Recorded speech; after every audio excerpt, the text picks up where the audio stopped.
Hi everyone, my name's Nicole, aka Shooting Girl With An Afro, and I just wanted to take some time to talk to you about a few careers that you could have in the shooting and field sports world, which is an amazing industry, brings in around £2 billion a year into the UK economy, not to be sniffed at. So let's start with looking at skills that you can use within the industry. So when it comes to the skills that I've learned myself over the years through shooting that I need, patience is definitely the first one. I am a naturally impatient person and yeah, no good when it comes to shooting. And also focus. Obviously for me, it's about respecting my quarry. And I want to take something home at the end of the day or the evening to eat. So focus is a really key skill that I have learned through shooting. When it comes to the skills that I have been able to transfer from jobs that I've had in the past, I've been in management, I've been a teacher, I've been in sales, I've worked in events, and I'm now a business owner of a web design company.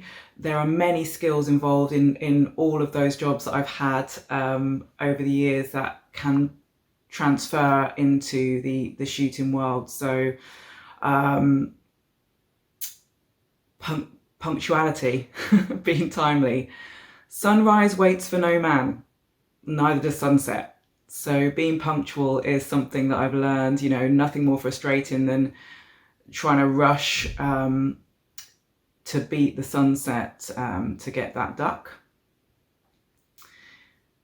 Being organised and prepared. I have turned up to a stalking trip with my nice flashy new rifle and no bolt and no ammo. Luckily, there was someone else on the trip who was there to lend me their equipment. I will never make that mistake again. Budgeting.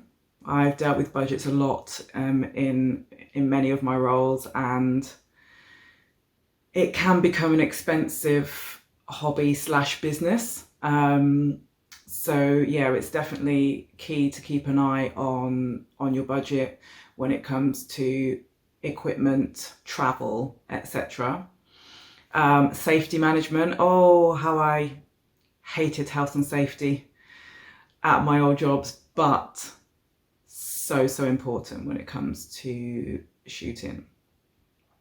And building rapport. So in my sales jobs, that was key.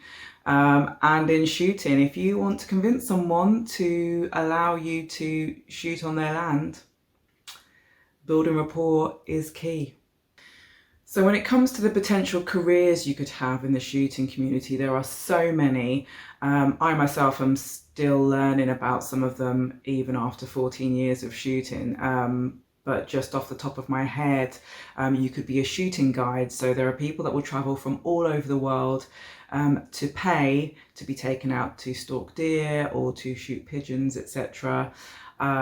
You could be a farm manager or estate manager, which would cover things like looking after their poults and their driven game, pest control, crop protection, pigeons, rabbits, squirrels, deer, etc. Rats as well. If you're working on a farm, that's fun. Gun trade, if you maybe wanted to work in the gun trade, there are so many roles available there, from blacking to barrel making to engraving to working in a shop selling guns and accessories and clothing. We all need our clothing. Maybe you're someone that's more interested in the animal side of things than the people side of things. Nothing wrong with that. I myself am a little bit of a loner sometimes, as well as being a social butterfly. So maybe you're interested in dogs. There are plenty of gun dogs, obviously, in our community. that need training, owners that need help with that, especially if they have not had a background in farming or the countryside. Maybe you want to take an animal behavioural course and set up your own dog training academy. Maybe you want to sell gun dog accessories online, set up your own business. Maybe you want to start falconry. I have friends who use falcons to help out with the hunt and to help with pest control on estates. Maybe you are interested in horses. You know, there's so many options in the animal world to get involved with in the shooting community as well. If you're more of a corporate bod and you feel that's more your cup of tea, there are lots of large organisations throughout the UK that are involved in shooting and conservation. They have many different roles, from regional officers to receptionists to legal officers. So, you know, organisations such as BASC and the GWCT, they have roles available that are more kind of clerical roles that you could get involved in. To summarise, there are many ways to be involved in the shooting community. I'm sure there's many I haven't mentioned. Please feel free to comment below if you can think of any, if you work in any of those trades that I haven't mentioned within the field sports community. Knowledge is power. You'll really be helping people like me, who was new to the shooting community and field sports community as of 14 years ago. I don't have a background of growing up in the countryside. We all know what it's like to be at school and have a careers officer who doesn't really listen to what you want to do and isn't very helpful. So let's be helpful to those of us out there that are looking to expand careers within the countryside and the shooting community. Thanks for watching. I look forward to speaking to you all soon. Happy shooting.